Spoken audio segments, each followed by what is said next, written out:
गौतम बुद्ध हमेशा अपने छात्रों को बताते थे कि हमारे शब्द बहुत शक्तिशाली हो सकते हैं। उन्होंने कहा कि हमारी जीभ जो हम बोलते थे वह दुनिया में सबसे तेज चाकू की तरह है।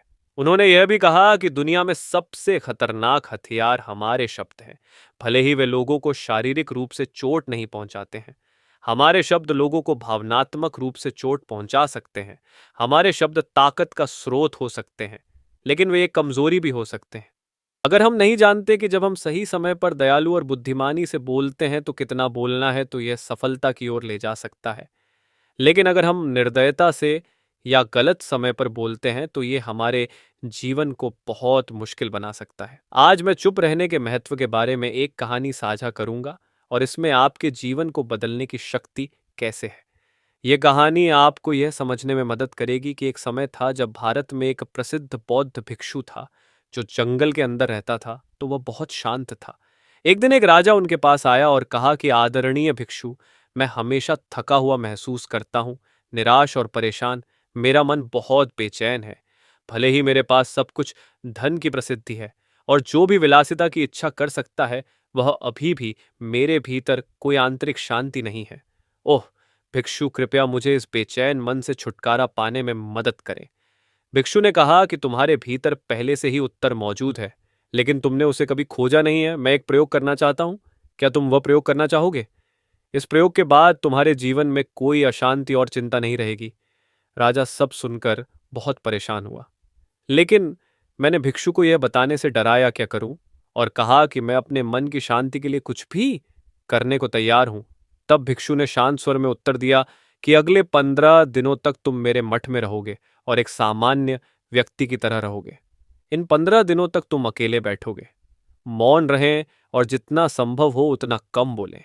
राजा ने साधु की बात मान ली। योजना बनाने के पहले दिन उसने देखा कि उसका मन सामान्य से अधिक बेचैन था। कई प्रश्न और विचार बार बार उभर रहे थे और वह हर किसी की तरह एक साधारण जीवन जीने में असहज महसूस कर रहा था। वह वास्तव में बात करना चाहता था, लेकिन आग्रह का विरोध किया और पूरी तरह से चुप रहा, बस चुपचाप बैठा रहा। लेकिन जैसे जैसे रात गई, आपको शांति और खुशी की अप्रत्याशित अनुभूति होने लगी। इस अनुभव ने उसे हैरान कर दिया, क्योंकि वह समझ नहीं पा रहा था कि उसकी बेचैनी क्यों कम हो रही है।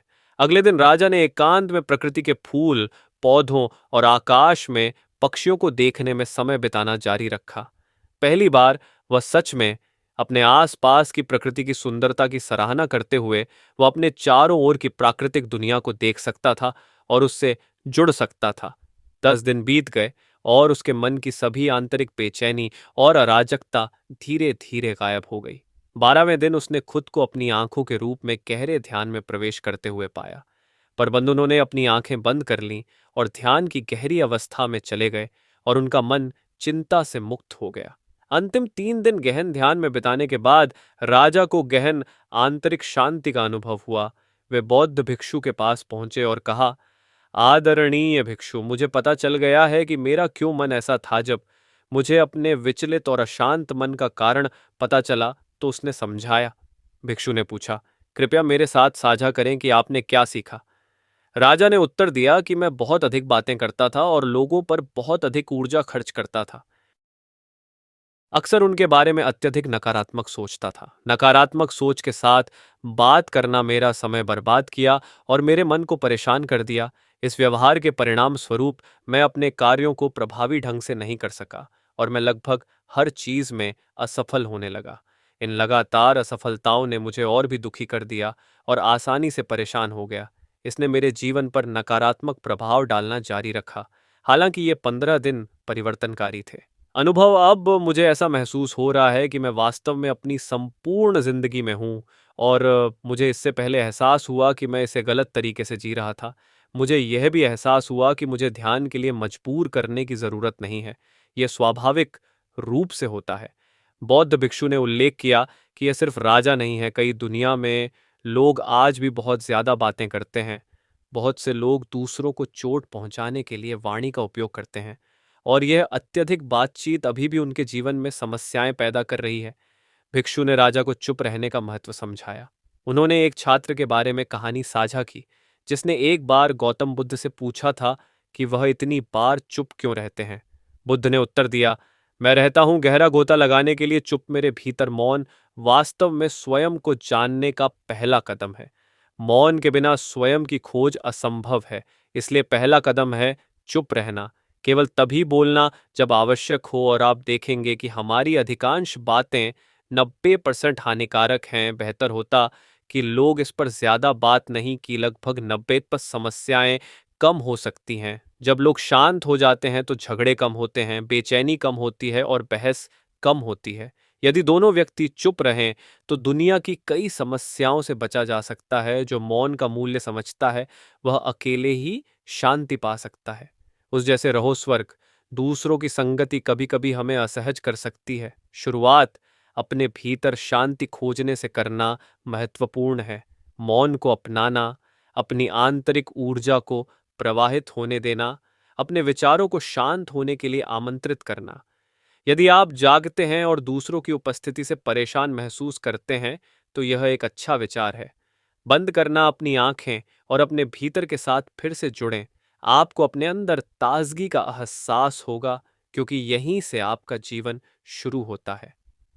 ये किसी और में नहीं है, ये आपके जैसे ही स्रोत से आता है। जब कोई और आपको अपने भीतर नहीं ले जा सकता है तो आपको स्वयं वहां जाना होगा। इसलिए अंदर देखो, क्योंकि तुम हो आपके आंतरिक संसार का अंतिम शासक।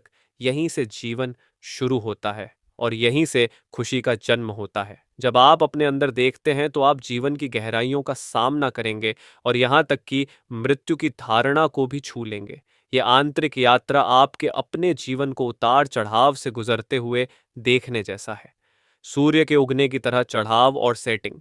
हर बार जब आप इसे लेते हैं और वापस आते हैं तो आप तरोताज़ा महसूस करेंगे। यह ऐसा है जैसे आप एक अच्छे स्नान के बाद ठंडक महसूस करते हैं। उसी तरह जब कोई व्यक्ति शांत होने और अपने विचारों पर विचार करने के लिए समय लेता है तो वे अक्सर बाद में अधिक शांतिपूर्ण और खुश महसूस करते हैं। जब आप वास्तव में अपने आंतरिक स्व से जुड़ेंगे, ध्यान दें कि बात करने से आपका मन परेशान नहीं होता है, बल्कि आपके अंदर शांति की निरंतर अनुभूति होती है। आप बात कर सकते हैं और फिर भी अपने आंतरिक स्व से जुड़े रह सकते हैं। आप अपने आंतरिक हिस्से को तोड़े बिना शब्दों का उपयोग कर सकते हैं। जब आप ऐसा करते हैं तो आपके शब्दों में एक सुंदर भाव होगा, संगीत जैसी गुणवत्ता, और सब कुछ सद्भाव में होगा। इस तरह बोलने से दूसरे को गहराई से स्पर्श होगा। जब आप आंतरिक चुप्पी बनाए रखते हैं तो आप एक मजबूत आंतरिक शक्ति का उपयोग करना शुरू कर देते हैं और सामाजिक दबावों से मुक्त हो जाते हैं। आपको जीवन में एक विशेष खुशी मिलेगी जो उन लोगों की खुशी के समान है जो जुनून से अपने सपनों का पालन करते हैं।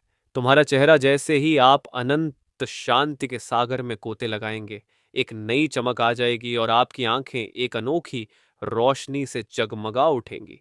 दोस्तों, आपने देखा होगा कि ज्यादा बातें करने से मन को शांति नहीं मिलती, बल्कि नियंत्रण करना कठिन हो जाता है।